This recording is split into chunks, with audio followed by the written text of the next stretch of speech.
की होती है। कुछ नदियाँ होती है पूर्ववर्ती, कुछ होती है अनुवर्ती। पूर्ववर्ती नदियाँ मतलब जो हिमालय के उद्गम से पहले से ही अपने मार्ग में प्रवाहित हो रही है और हिमालय के उद्गम के बाद भी वह उसी मार्ग पर प्रवाहित हो रही है। अनुवर्ती अफवाह मतलब इसका अर्थ होता है कि जो नदियाँ मार्ग मतलब जो ढाल बना हुआ है उसी मार्ग पर प्रवाहित हो रही है। वृक्षाकार मतलब वृक्ष के आकार में फैली हुई नदियाँ। अध्यारोपित मतलब एक नदी के ऊपर दूसरी नदी द्वारा जल प्रवाह किया जा रहा हो। तो सोन नदी इनमें से किसका उदाहरण है? तो सही उत्तर होगा एक अध्यारोपित अफवाह का उदाहरण है। कौन? सोन नदी। अगला प्रश्न है, दक्षिण भारत की नदियों का प्रमुख रूप से अफवाह प्रतिरूप होता है। दक्षिण भारत की जो नदियाँ हैं वो किस अफवाह प्रतिरूप में बहती है? तो इसका सही उत्तर होगा वृक्षनुमा। मतलब वृक्षनुमा आकृति बनाते हुए ये नदियाँ अफवाह प्रतिरूप बनाते हुए बहती है। तो इसका सही उत्तर होगा सी, वृक्षनुमा। अगला प्रश्न है, निम्न में से कौन सा कथन अफवाह प्रतिरूप के संबंध में सही नहीं है? तो हमको कथन पढ़ने पड़ेंगे। पूर्ववर्ती अफवाह प्रतिरूप वाली नदियों में सिंधु, सतलज, ब्रह्मपुत्र और कोसी की सहायक नदी अरुण प्रमुख है। दूसरा, यह सही है। सोन, स्वर्णरेखा तथा बनास नदियाँ अध्यारोपित अफवाह वाली नदियाँ हैं, ये भी सही है। अनुगामी अफवाह में नदियाँ धरातलीय ढाल व संरचना के अनुसार बहती है, हाँ ये भी सही है। और अगला है, भारत की अधिकांश प्रायद्वीपीय नदियाँ पूर्ववर्ती अफवाह प्रतिरूप में प्रवाहित होती है, तो यह असत्य हो गया। कैसे? कि भारत की अधिकांश प्रायद्वीपीय नदियाँ पूर्ववर्ती प्रतिरूप में प्रवाहित नहीं होती है, क्योंकि प्रायद्वीपीय नदियाँ हिमालय की उत्पत्ति के पहले या बाद में इन्होंने अपना मार्ग परिवर्तन कर लिया है। चलिए आगे बढ़ते हैं। निम्नलिखित में से कौन सा कथन असत्य है? तो पहला ऑप्शन है, डेल्टा के निकट नदियाँ कई धाराओं में बंटकर गुम्फित प्रारूप में बहती है। बी, राजस्थान में लूनी नदी अंतःस्थलीय अफवाह का निर्माण करती है। सी, छोटा नागपुर के अधिकांश क्षेत्रों पर ध्रुमाकृतिक अफवाह प्रतिरूप देखने को मिलता है। और डी ऑप्शन, नर्मदा सोन महानदी जालीनुमा अफवाह प्रतिरूप में बहती है। तो हमें इसमें बताना है कौन सा कथन असत्य है। तो बी वाला जो ऑप्शन है वो असत्य है, अर्थात राजस्थान में लूनी नदी अंतःस्थलीय अफवाह का निर्माण करती है। इसका आंसर होगा ऑप्शन नंबर बी। चलिए अगला पढ़ते हैं। निम्न में से कौन सा युग्म सही सुमेलित नहीं है? तो ऑप्शन ए है, पादपाकार जल अफवाह गंगा बेसिन बनाती है। अरीय जल अफवाह अमरकंटक में होता है। पूर्ववर्तीय जल अफवाह हिमालय में होता है। और जालीनुमा जल अफवाह तटीय मैदानों पश्चिमी क्षेत्रों में होता है। तो पहले तो ये थोड़ा सा समझ लेते हैं कि ये होता क्या है। तो पादपाकार मतलब वृक्षानुमा आकृतियाँ जो गंगा बेसिन बनाती है, ऐसा पूछा है। अरीय मतलब केंद्र से बाहर की ओर जाने वाली नदियाँ, पूर्ववर्ती हिमालय की उत्पत्ति से पूर्व। और जालीनुमा मतलब जाल के रूप में नदियाँ फैली हुई है। तो इसमें सही उत्तर होगा अरीय जल अफवाह। अगला प्रश्न है, निम्न में से कौन सही सुमेलित नहीं है? अनुवर्ती अफवाह पेरियार नदी, अरीय अफवाह तीस्ता व सतलज नदी, आयताकार अफवाह कोसी नदी, अध्यारोपित अफवाह दामोदर नदी। तो इसका सही उत्तर होगा अध्यारोपित अफवाह दामोदर नदी नहीं बनाती है, बाकी सारे सही है। अगला प्रश्न है, सूची 1 और सूची 2 को सुमेलित कीजिए तथा नीचे दिए गए कूट से सही उत्तर चुनिए। तो पहला है, पूर्ववर्ती अफवाह ब्रह्मपुत्र, अध्यारोपित अफवाह, अनुवर्ती अफवाह, अंतःस्थलीय अफवाह। और इधर ऑप्शन है ब्रह्मपुत्र, सोन, नर्मदा, लूनी। तो इसका सही उत्तर जानने के लिए हम मिलाते हैं। पूर्ववर्ती अफवाह का उदाहरण है ब्रह्मपुत्र नदी। हाँ, क्योंकि ये हिमालय से ही उद्गमित होती है, हिमालय से पूर्व से ही उद्गमित होती है। दूसरा, अध्यारोपित अफवाह का उदाहरण निम्न में से कौन सा दिख रहा है हमें? सोन नदी। अभी हमने ऊपर एक क्वेश्चन लगाया था, उसमें सोन नदी किसका उदाहरण था? अध्यारोपित अफवाह का ही उदाहरण था। तो 1 और 2। तीसरा, अनुवर्ती अफवाह का उदाहरण इन चारों में से कौन है? तो अनुवर्ती अफवाह का उदाहरण है नर्मदा नदी और अंतःस्थलीय का लूनी नदी। तो इनमें चारों में 1, 2, 3, 4 सही होगा। तो ऑप्शन नंबर सी सही है। अगला पढ़ते हैं, अमरकंटक श्रेणी से निकलने वाली नदियाँ अरीय अफवाह में बहती है। सिंह भूमि क्षेत्र में जालीनुमा अफवाह मिलता है। कोसी तथा विंध्य नदियाँ आयताकार प्रतिरूप का उदाहरण है। उपरोक्त में से कौन सा कथन सही है? तो इनमें से कौन सा कथन सही है? अमरकंटक श्रेणी अरीय अफवाह में बहती है, सही है। सिंह भूमि क्षेत्र में जालीनुमा अफवाह मिलता है, सही है। कोसी तथा विंध्य नदियाँ आयताकार प्रतिरूप का उदाहरण है, ये भी सही है। तो 1, 2 और 3 तीनों सही है। आगे बढ़ते हैं। अगला प्रश्न है, निम्नलिखित कथनों पर विचार कीजिए। समानांतर अफवाह के अंतर्गत अनेक नदियाँ एक दूसरे के समानांतर प्रवाहित होती हुई प्रादेशिक ढाल का अनुसरण करती है। गंगा के ऊपरी मैदान में समानांतर अफवाह पाया जाता है। उपरोक्त में से कौन सा कथन सही है? तो एक बार नज़र मार लेते हैं। एक दूसरे के समानांतर अनेक नदियाँ प्रवाहित होती है और प्रादेशिक ढाल का अनुसरण करती है, सही है। गंगा के ऊपरी मैदान में समानांतर अफवाह पाया जाता है। जी हाँ, गंगा के ऊपरी मैदानों में कौन सा अफवाह पाया जाता है? समानांतर अफवाह पाया जाता है। तो इसके दोनों ऑप्शन सही है। तो 1 और 2 दोनों। तो इसका सही उत्तर होगा ऑप्शन नंबर सी, 1 और 2 दोनों।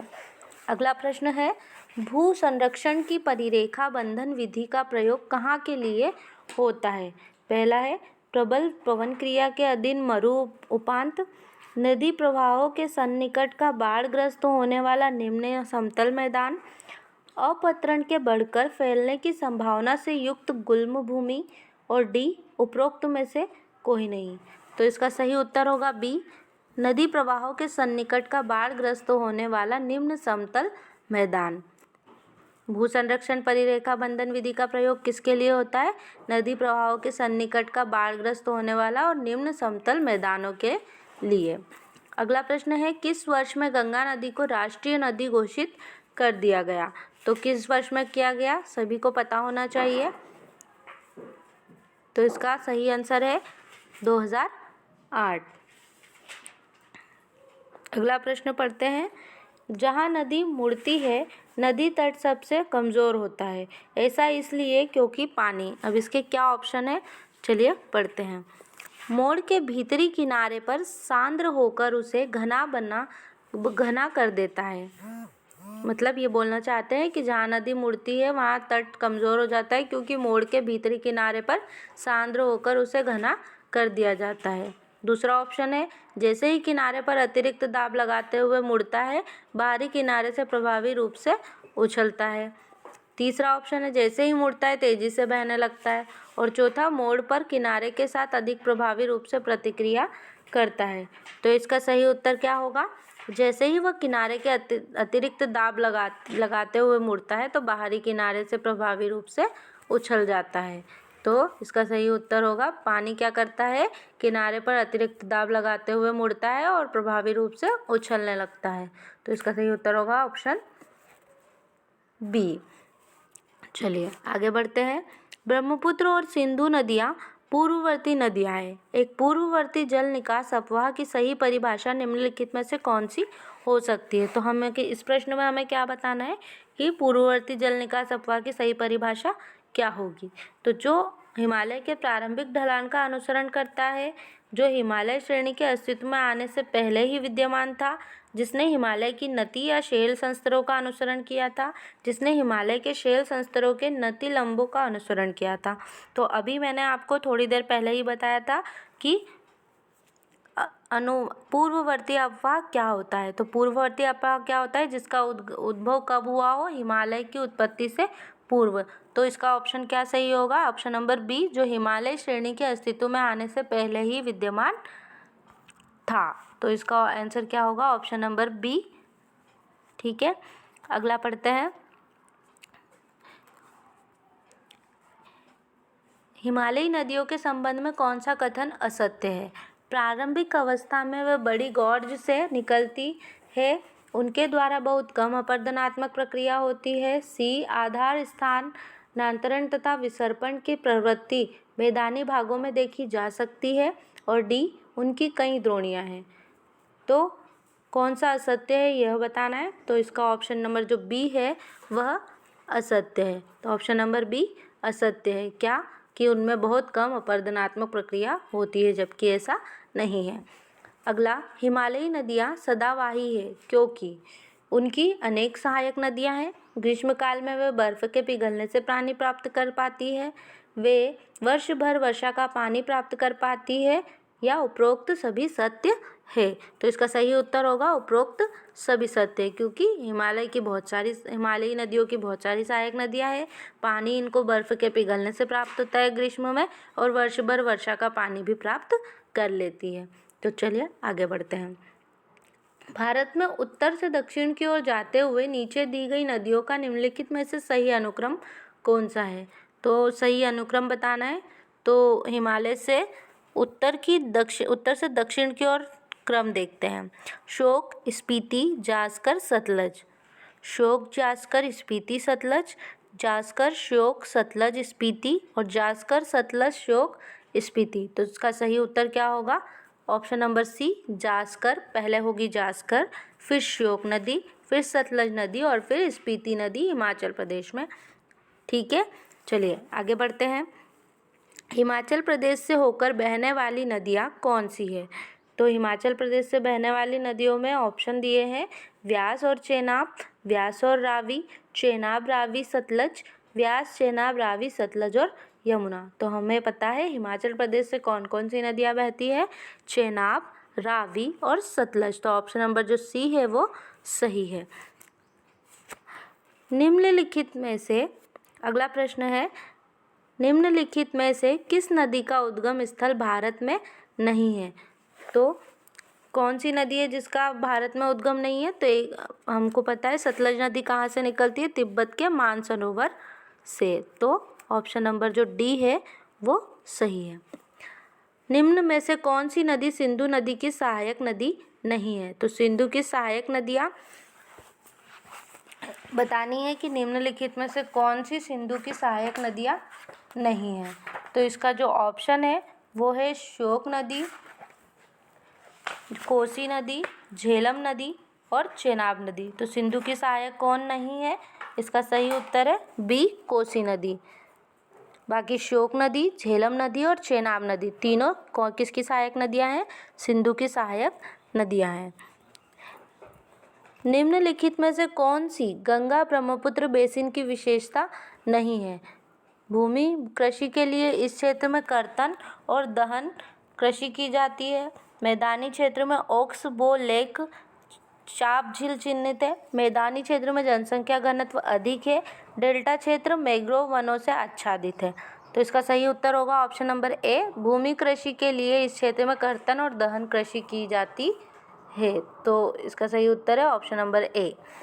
दो नदियों के बीच की उपजाऊ भूमि को क्या कहा जाता है? तो ये चीज़ तो हम इतिहास में भी कई बार पढ़ते हैं। तो दो नदियों के बीच के उपजाऊ भूमि को क्या कहा जाता है? दोआब। आपने सुना भी होगा गंगा यमुना दोआब क्षेत्र, कृष्णा तुंगभद्रा दोआब क्षेत्र। तो ये दो नदियों के बीच की उपजाऊ भूमि होती है जिसे क्या कहा जाता है? दोआब कहा जाता है। अगला है, भारतीय प्रायद्वीप की सबसे लंबी नदी कौन सी है? तो भारतीय प्रायद्वीप की सबसे लंबी नदी कौन सी है? गोदावरी नदी। मतलब प्रायद्वीपीय नदियों में सबसे बड़ी नदी कौन सी है? गोदावरी नदी। अगला प्रश्न है, दूधगंगा नदी निम्न में से किस में अवस्थित है?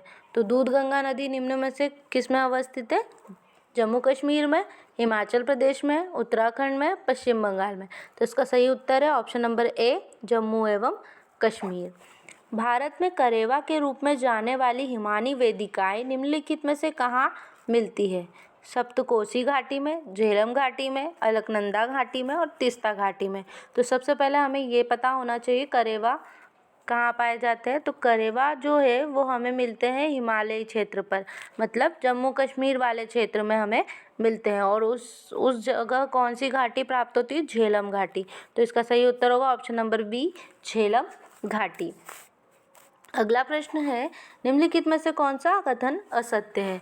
अलकनंदा और भागीरथी नदियों के संगम से गंगा नदी उत्पन्न होती है। ऑप्शन नंबर बी, देवप्रयाग में अलकनंदा तथा भगीरथी नदियों का संगम होता है। पूर्वी धौली गंगा काली नदी की सहायक नदी है। और डी, मंदाकिनी अलकनंदा नदी से संबंधित न होकर यमुना नदी से संबंधित है। तो इसमें असत्य कथन बताना है। तो अलकनंदा और भगीरथी के संगम गंगा नदी उत्पन्न होती है, सही है।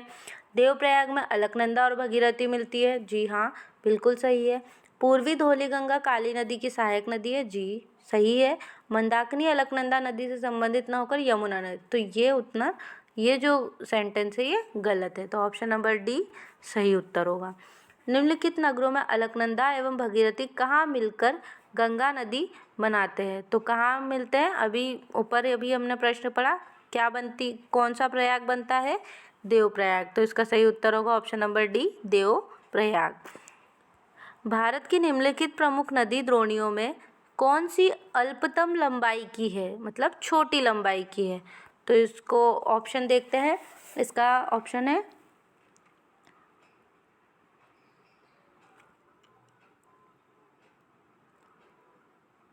कावेरी, माही, पेन्नार, साबरमती। तो इसका सही उत्तर होगा ऑप्शन नंबर डी, साबरमती। अल्पतम लंबाई की जलग्रहण क्षेत्र के आधार पर लघुतम द्रोणी है। कौन सी नदी सीधे आकर गंगा में मिलती है? तो गंगा में सीधे आकर कौन सी नदी मिलती है? इसका सही उत्तर होगा ऑप्शन नंबर बी, सोन। कहाँ मिलती है? पटना में, जी। तो ऑप्शन नंबर बी। नंदप्रयाग में नंदाकिनी नदी किस नदी में मिलती है? नंदाकिनी नदी किस में? नंदप्रयाग और नंदाकिनी नदी, तो नंदप्रयाग कब बनता है? जब नंदाकिनी नदी और अलकनंदा आपस में मिलती है, तब क्या बनता है? नंदप्रयाग बनता है। तो इसका सही उत्तर होगा ऑप्शन नंबर डी। अलकनंदा के साथ वह कौन सी नदी है जिसके संगम पर रुद्रप्रयाग स्थित है? आप लोग ये जान लीजिए कि अलकनंदा मेन रिवर होगी किसी भी प्रयाग की, उसमें कोई दूसरी नदी आएगी तब प्रयाग बनते हैं। तो अलकनंदा मेन जो नदी है वो अलकनंदा है। तो अलकनंदा में कौन सी नदी आती है जब रुद्रप्रयाग बनता है? तो इसका सही उत्तर होगा मंदाकिनी नदी। कौन सी नदी? मंदाकिनी नदी। अभी थोड़ी देर पहले भी क्वेश्चन पढ़ा था कि मंदाकिनी अलकनंदा से संबंधित नहीं है, तो वो हमने असत्य लगाया था। तो मंदाकिनी नदी किससे संबंधित है? अलकनंदा से। तो और दोनों के मिलन स्थल को क्या बनता है? रुद्रप्रयाग। तो इसका सही उत्तर होगा ऑप्शन नंबर बी। भगीरथी नदी निकलती है, अब भगीरथी नदी कहाँ से निकलती है? गोमुख से, गंगोत्री से, तपोवन से, विष्णुप्रयाग से। तो भगीरथी नदी निकलती है गोमुख से। कहाँ से निकलती है? गोमुख से। तो इसका सही उत्तर होगा ऑप्शन नंबर ए। गंगा की सबसे पश्चिमी तथा पूर्वी सहायक नदी है। गंगा की सबसे पश्चिमी और पूर्वी सहायक नदी कौन सी है? ऑप्शन है रामगंगा, महानंदा, गोमती नारायण, घाघरा, कोसी, उपरोक्त में से कोई नहीं। तो रामगंगा जो नदी है वो गंगा की सबसे पश्चिमी सहायक नदी है, और जो महानंदा है वो गंगा की सबसे पूर्वी सहायक नदी है। तो ये आप याद रखिएगा। ऑप्शन नंबर ए इसका सही उत्तर होगा। भारत की निम्नलिखित नदियों में से कौन सी दामोदर नदी की सहायक नदी नहीं है? तो इसके ऑप्शन है बराकर, जमुनिया, इंद्रावती, बारकी। तो इसकी जो सहायक नदी है वो है इंद्रावती। दामोदर की सहायक नदी इंद्रावती, जी। अगला क्वेश्चन है, इसका अगला क्वेश्चन है,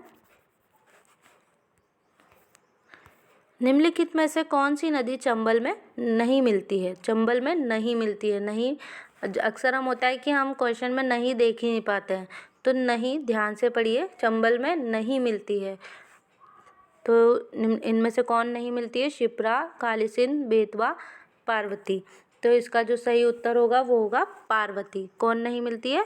पार्वती चंबल में नहीं मिलती है। शिप्रा, काली सिंध, बेतवा चंबल में मिल जाती है।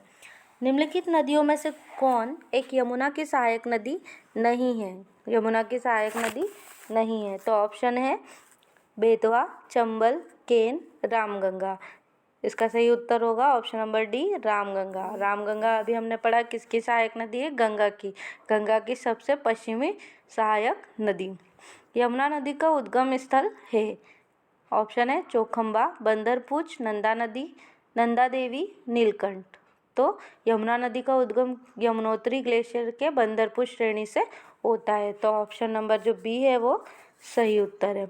निम्नलिखित में से किस एक नदी को पहले वितस्ता के नाम से जाना जाता था? तो निम्नलिखित में से किन नदियों को वितस्ता के नाम से जाना जाता था? तीस्ता, तुंगभद्रा, झेलम, भरतपुजा। तो इसका सही उत्तर होगा ऑप्शन नंबर बी, झेलम।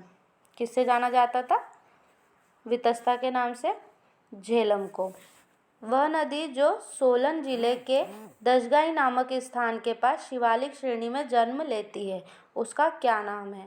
तो ऑप्शन है टांगरी, सरस्वती, घग्गर, मारकंडा। तो इसका सही उत्तर होगा ऑप्शन नंबर ए, टांगरी। इसका सही उत्तर होगा ऑप्शन नंबर ए, टांगरी।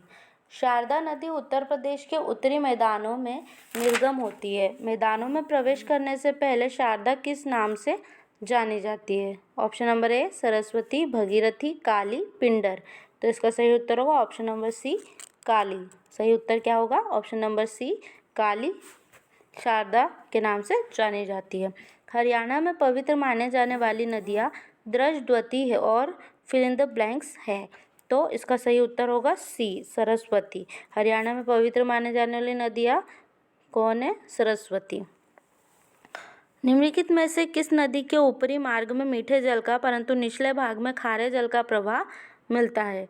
तो इसका सही उत्तर होगा लूनी नदी। खारी नदी, लूनी नदी। जी, आगे बढ़ते हैं। वर्ष 2008 में बिहार की कौन सी नदी ने अपना मार्ग परिवर्तित किया एवं आपदा की स्थिति उत्पन्न की? Option A, Ganga, Gandak, Kosi, Ghaghara. तो इसका सही उत्तर होगा ऑप्शन नंबर बी, गंडक। इसका सही उत्तर क्या होगा? Option number B, Gandak. निम्नलिखित नदियों में से कौन सी अपने भ्रंश घाटी प्रवाह के लिए प्रसिद्ध है? भ्रंश घाटी प्रवाह के लिए कौन सी नदी प्रसिद्ध है? चंबल, गंडक, दामोदर, रामगंगा। तो इसका सही उत्तर होगा दामोदर। दामोदर नदी, आपने सुना भी होगा दामोदर नदी घाटी परियोजना, ठीक है। तो इसका सही उत्तर क्या होगा? Option number B. एक लास्ट प्रश्न है, किस नदी की घाटी गहरी खड्ड भूमि के लिए विख्यात है? इसका उत्तर आप लोग मुझे कमेंट बॉक्स में ज़रूर लिखिएगा। Thank you for watching.